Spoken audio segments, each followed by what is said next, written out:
YouTube Nation, Me Event TV, aka Me TV, aka Must See TME, aka I want to thank the fans. For those who do not know, woo, you fans on Saturday made me feel great. Let me tell you, I signed 3 autographs on Saturday.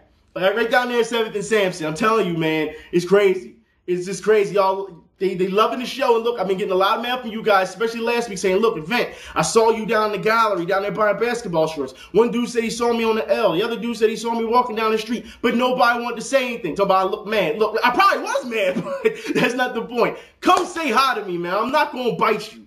Well, ladies, I may bite you, you know what I'm saying, if you like it. You know what I'm saying? I'm not afraid to taste your love, but look, the fact is, guys, come say hi to me. Seriously, if you love the show, I'm not going to hurt you or anything. Just say hi. Just show some love. You know what I'm saying? If you like the show, let me know. And like I said, it's because of you guys that the show has expanded to what it is. All right? So, like I said, this is your thing. So, I mean, seriously. But I want to thank you guys for that. I definitely want to thank you guys for that. And like I said, if you see me in the street, holla at me. Seriously. But with that being said, I also want to give a quick other shout out to the Philadelphia Police and the Philadelphia PSPCA on some dumb shit. Let me tell you something. Look, we can get to this real quick. Like, check this out. Apparently, there was a dogfighting bus. It was broken up at the 2600 block of Garrett Street. So you guys know in Philly where that's at. Y'all know because I'm getting a lot of messages from you guys saying, Event, you not shouting out Philly enough, especially down here. So shout outs to 11th and Wolf. That's right. I see you down there on Ogons. I see you down there. Look, seriously, come on now. This Philly. Come on now. Look, it also says, according to reports, a third bust is underway in Kensington, which is my stomping ground. It says, and the PSPCA is looking for adoptees for the removed animals. Now, let me tell you something. All right, when they broke up it says in the report, when they broke up the fighting ring, there was 25 people there, and all the motherfuckers ran.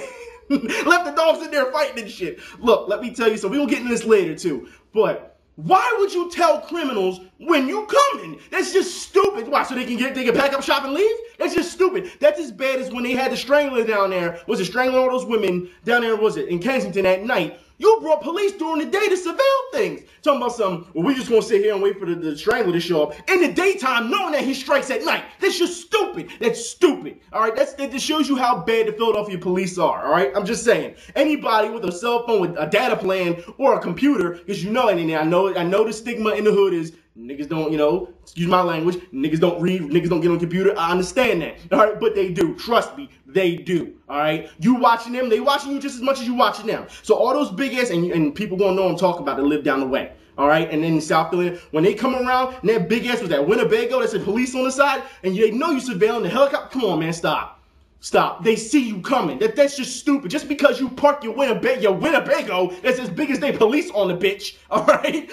The 5 blocks down doesn't mean they don't know. It's just stupid, police. Stop. And we will get into police later, all right? We will get into that later. I'll explain more. But with that being said, let's get into Strikeforce real quick, all right? Because for those who did not see Strikeforce, all right, on Saturday, Keith Jardine fought Musasi. And let me tell you something now. Keith Jardine, I'm not gonna make any excuses for Keith Jardine, all right? Jardine took the fight on short notice. All right, let's just get that straight out the gate. He was in shape, but he wasn't in fighting shape. He got out there and got fucking destroyed. All right, now Jardine. Now for those, I was a little pissed off at the results because it came to a draw, which made no sense to me. Jardine was losing on strikes badly. He had 6 takedowns, but did nothing with it. All right, so he had 6 takedowns, but 2 strikes off of 6 takedowns. He wasn't doing anything. Musasi fought like he was supposed to. Jardine was a bloody mess. He was beat up. There was times where he almost fell all over the place. Seriously, the guy won, but the judges made it a draw. Yeah, I don't understand. And Jardine wasn't happy about it. Musasi wasn't happy about it. Anyways, another fight that I was not happy about was the Nick Diaz fight. All right, let me tell you something.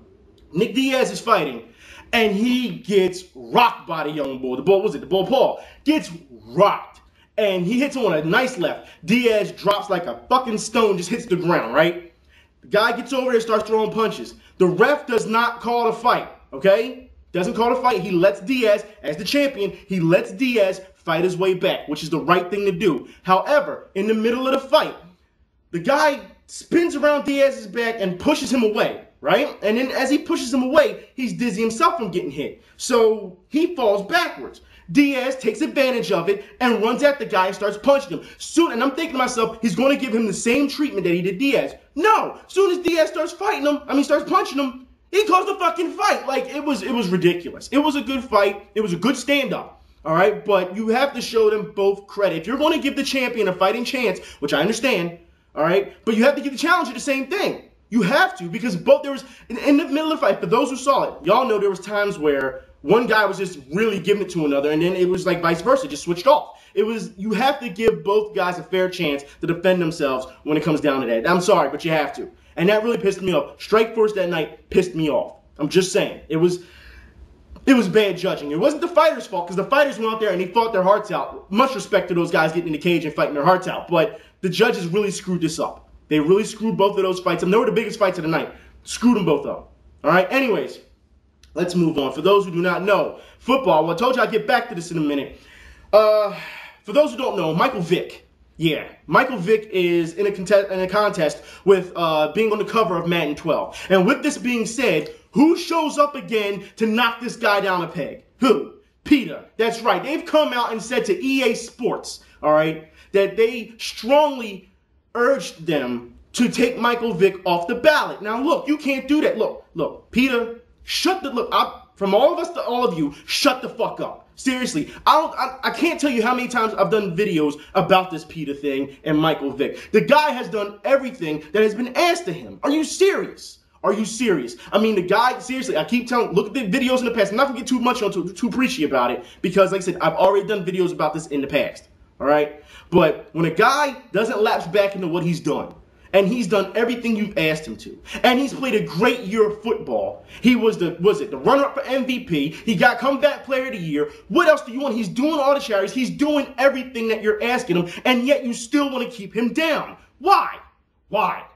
PETA, this is pathetic. And you know what? I understand you guys are extremists, so for me, you're already written off. You already look foolish. I mean, you guys are out in the street taking off your clothes. Oh, animal rights. I wish that you guys had the same passion for human rights that you did for animal rights. Seriously.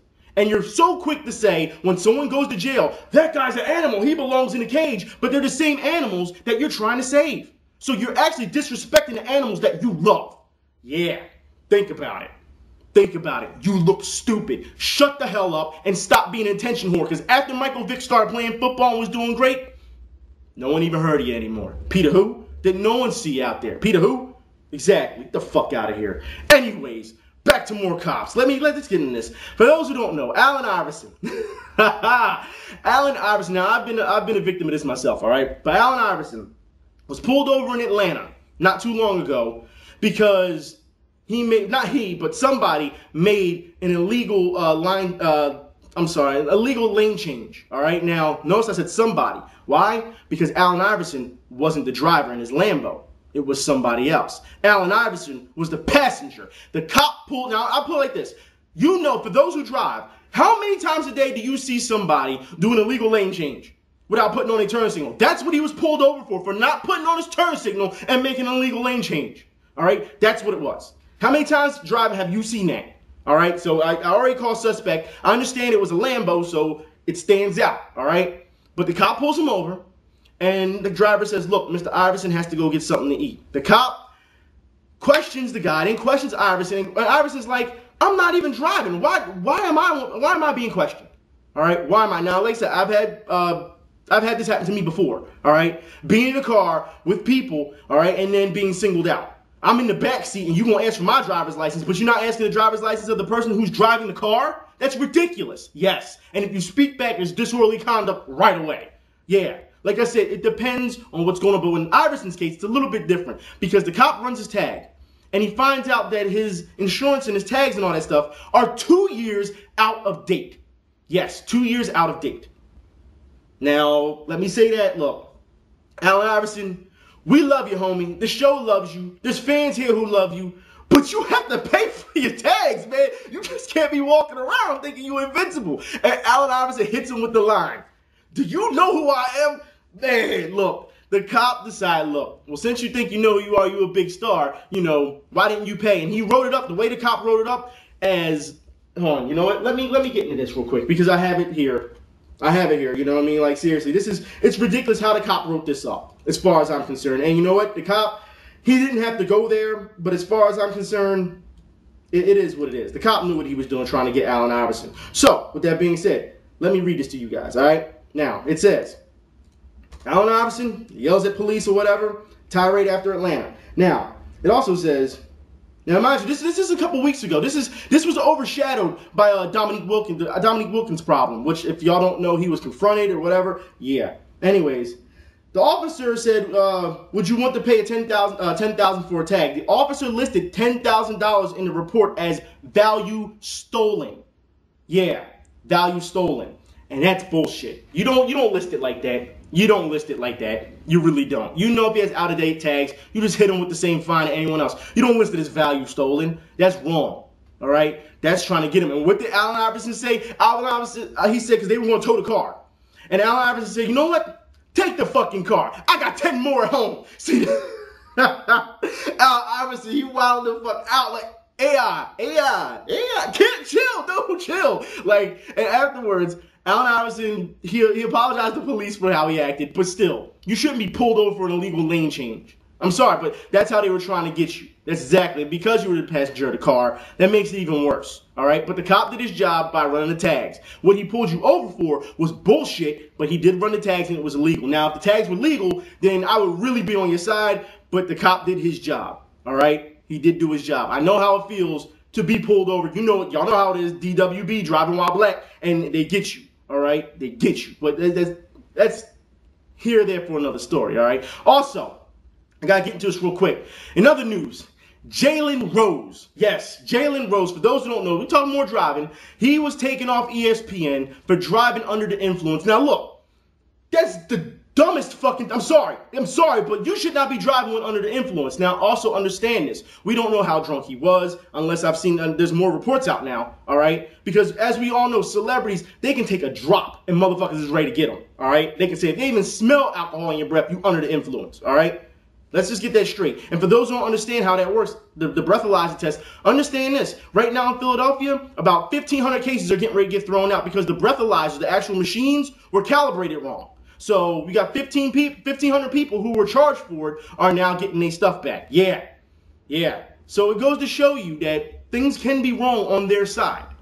Just saying. And it's tying up, it's a big deal here, and they're tying up a lot of legal mumbo jumbo right now. But Jalen Rose has been taken off ESPN because of it. Now, look, when you got money like Jalen Rose, you should have somebody to drive for you. I do not condone driving while under the influence. I think it's fucking stupid.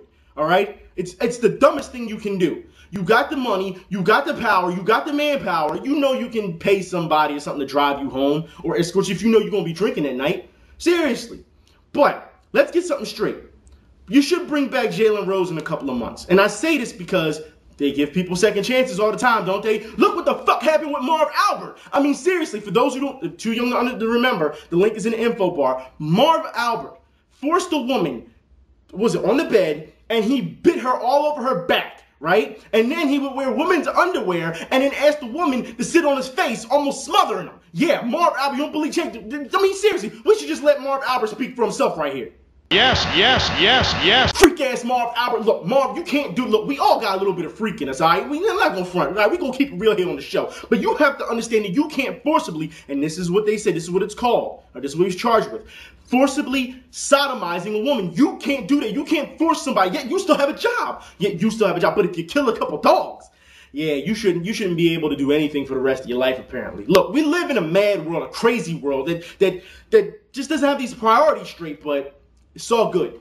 It's all good. You know what? You just take it on the chin, you just keep on going, all right? But I want to give a shout out to the ladies, especially to the Sixers dance squad. Woo, girls, y'all don't understand. Y'all make me about to do an Eddie Murphy up in this bitch.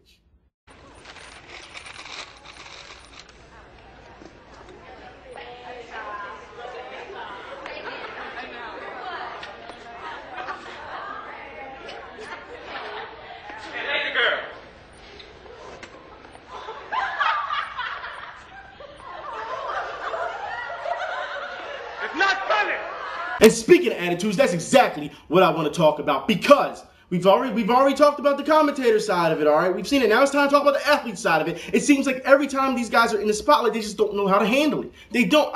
Is it that hard to stay true to yourself? Is it really that hard? Really? Are you really that bougie now that you can be something you're not? Look, unless you've always been like that your whole life. Now let's get into this. For those who don't know, the Indiana Pacers, that's right, have demoted Second round draft pick. That's right. Second round, bro. You're not even a first rounder, right? Second round draft pick, Lance Stephenson, for immaturity issues. That's right. Immaturity issues. Now, let's get in this real quick because it says, any chance of Stephenson playing in the final 2 regular season games of the playoffs ended Saturday when Coach Frank Vogel said Stephenson was demoted for violating team rules. It says in that quote, he'll be the 4th point guard in the playoffs, Vogel said. This is being done for disciplinary reasons. TJ Ford will be the 3rd point guard. So let me get this straight, bro. You got all these maturity issues, and you're the 3rd point guard and a 2nd round draft pick. What the look, if you have problems with immaturity issues, you know what? Get the fuck out of the NBA. And I'm telling all these athletes to get the fuck out the NBA. All right? Stay in college. Stop coming out so fast. All right? And if you don't learn anything in college, well then guess what? Take your ass out in the real world and get some fucking maturity. They need to set up some type of guideline for some type of test. All right? I say this, and they'll probably just phone it in anyway. But seriously, when you give these guys everything they want, the money, the spotlight, all this, they still have something to complain about. I don't understand it. Like I said, basketball is a fucking man's game. It's a man's game. All right? The NFL's here. Basketball's here. And I put it here because of all the flopping, all the diva antics, all the bullshit. All right? If it was like back in the day, it'd be up here. All right, or probably higher. But we all see what happens when you turn into a diva and all this. You get credited. And if you don't believe me, look at Dennis Rodman. All right, because Dennis Rodman, yeah, he was a good rebounder, but he was not a complete player. But what is he known for? Flopping and all this antics and diva bullshit. That's what he was known for. And for those who don't believe me, watch the game when he played for Detroit, when he went up against Barkley and he flopped, and they gave him a tech for the flop. That's what they did back then. See, and they need to bring that back. That's why I've always been saying it. Go back and watch that playoff series. Not sorry, playoff series, that game. I'm sorry. Go back and watch that game. And believe me, this is not the way the NBA needs to be. All this dancing and bullshit. Take your ass to the fucking club. You want to be all this high sedity superstar? Take your ass to BET. Seriously, go in a rap video. No one gives a fuck about that bullshit when you're on the court. Or at least I don't. I'm sure a lot of other people will agree with me too. All right? We came to see basketball. We came to, just like when you go to see basketball, you go outside to play basketball. You play the same way. You don't go out there and, don't do that shit on the court. Get the fuck out of here, man. Seriously, what the fuck is wrong with you? All right? And then we got players, and for those who didn't see the Miami Bucks game, they're going nuts. They complain. They yelling at refs. No one's getting tagged. They spitting on people. That's right, Chris Bosh. I'm talking about you. You spitting out your mouthpiece. You spit all over the people. I got pictures for proof. Check this shit out real quick. Maybe that is Chris Bosh, maybe it ain't. I don't know. The resemblance is uncanny, so I can't deny the facts. But look, the fact is, guys, all right, we need to stick on the Miami Heat real quick. I've been saying this for a while now, all right? I've been saying this for a while that these athletes and these attitudes, they're influencing people, and now they're starting to influence their families. Or maybe the family's upbringing was always that way. And for those who don't know what I'm talking about, last week, that's right, last week, LeBron James' mom, yep, here we go again, got drunk and hit a valet. Now, before I get into this, let me say that I want to apologize to you guys for using all the footage from TMZ because it is a garbage site. But it's the only place I could find all the footage. So, let's get into this real quick because we got a lot to get into. So check this out. And so, an otherwise ho-hum arrest of someone described as drunk and agitated took on pop culture proportions, which is why video of LeBron's mom in handcuffs in a holding room at the Miami Beach Police Department gets this examination.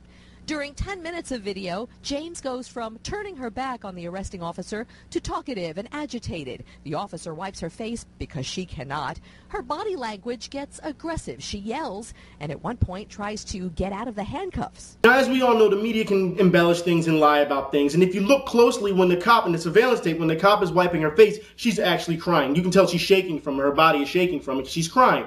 Understand that the media does not say anything about that. This is what I mean about how you have to decipher what the media says at times. So since we can't rely on the media in this case, let's hear what the valet had to say about it. Tell us what happened at the fountain, Mr. Rel.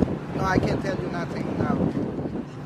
What happened about Mrs. James? She was upset about her car. What was she saying to you about her car, her keys? No, she said a bad word about me, but I want to say the bad word she was telling about it. She didn't say about it. She said like, can you shut up? That's a bad word she said to me after she turned over and she slapped me on my face. She slapped you in your face. Yeah. Can you show us exactly what happened? How she slapped you in the face? And she turned like that and she slapped me. And when she finished slapping me, she fell down on the floor. What was your reaction to this, Sorrell, when this happened?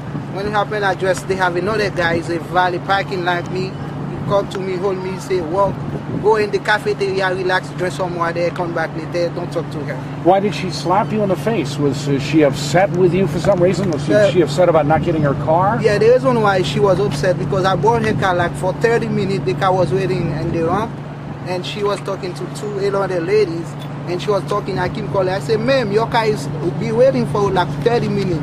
Can you come to get your car, because your car cannot stay more than 30 minutes in the ramp.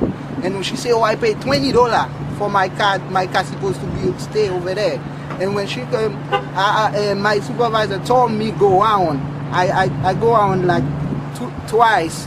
When I came, my supervisor told me park the car. And I dropped the key. When I dropped the key, she come to me. She said, can I have my keys? I said, can you wait, ma'am, because I'll be waiting for you for 30 minutes. She said, f to me, and she walked to me and she slapped me in my face. Did that hurt when she slapped you in the face? Very hard, very hard. What was your reaction? How did you feel when this happened? Well, I feel very bad because America, you know, this is a country people cannot slap people, because since I'm born, my brother, my mom, my dad, nobody never slapped me. That the first time I was very mad. Those guys, Valley Parking, was working with me. They're so bad. They have some of them was crying. My brother, when I could tell him, he was very sad about that. Police say she was intoxicated. She had been drinking. That yeah, was your impression too? She was drinking. So the valet that was assaulted confirms that she did indeed hit him, all right? And he brought the car around twice. Not once, but twice. Twice. And she wasn't ready in a 35-minute span. So his supervisor told him to take it back. And when he took it back, she got mad and slapped him up and said, fuck you, slapped him upside his face. And he, like you said, he has never been hit like that ever. Not even his family ever hit him. His mother and father never hit him like that. Yet she has the audacity to do that shit. I'm telling you.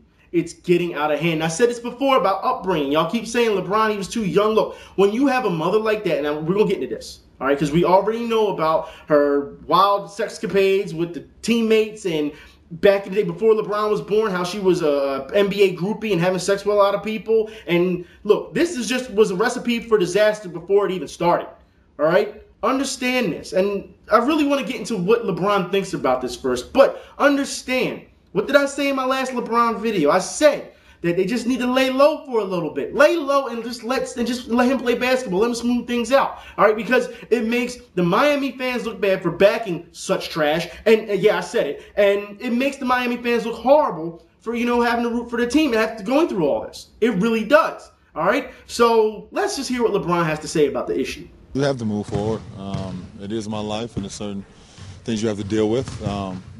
But like I said, you know, I try to not to let it be a distraction to, you know, him. I have a job to do still. Hold the fuck up. Hold on. Let me understand it. Let me say, understand this.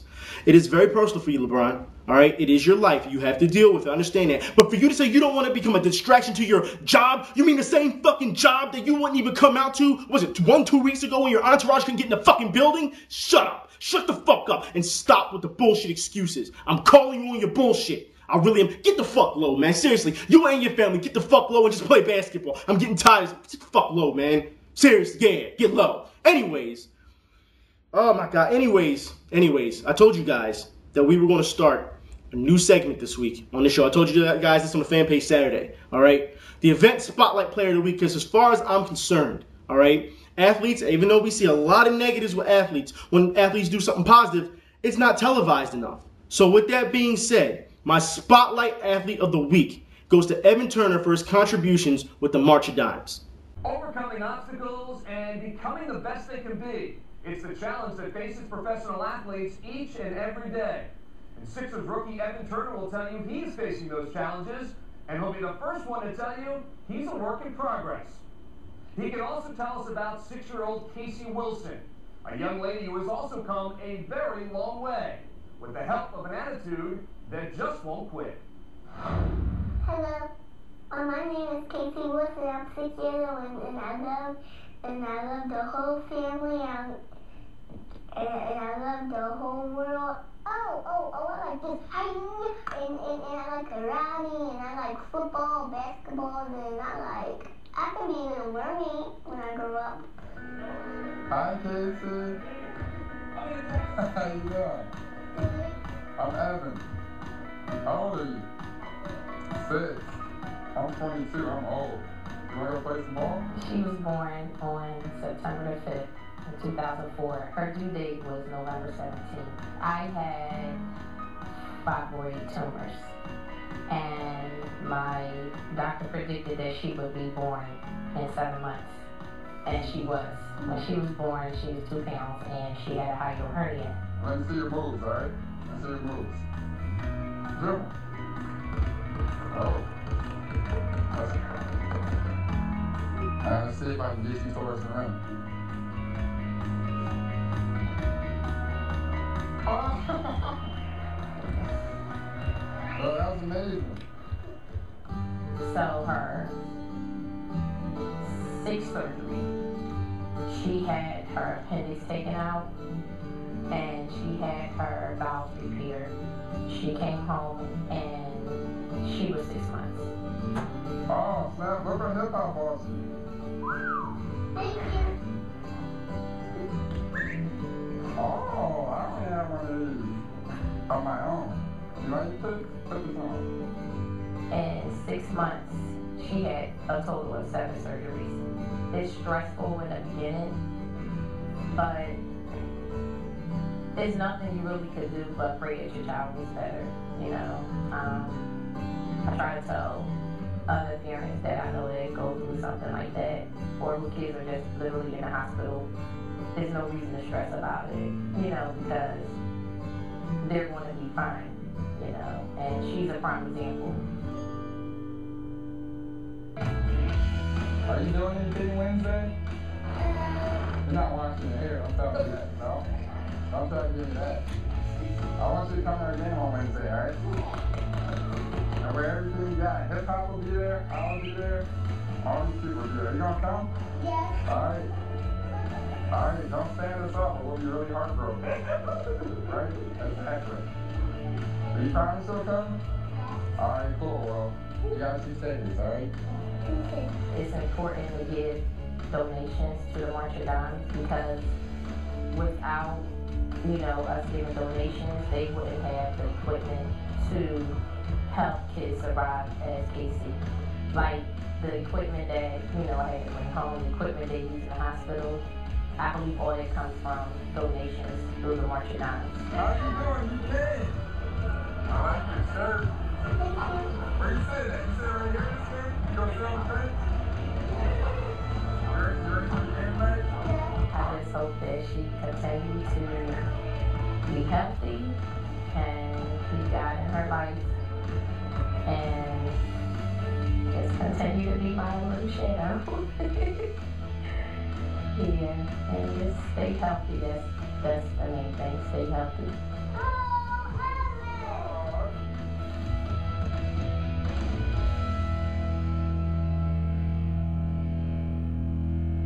So if your city has a standout star athlete, by all means, please send it to me. And I don't mean anything like the 1980 Yankees did this. No, it has to be recent. It has to be recent. Like I said, if you have video proof, send it to me. The next couple of weeks, I'm already booked up with the local stuff, all right? But after that, I'll start showing you guys stuff. Like I said, this is not to be biased, all right? This is about being positive for once. We see enough negative. So until then, I'll talk to y'all later. Y'all be safe. I'm out.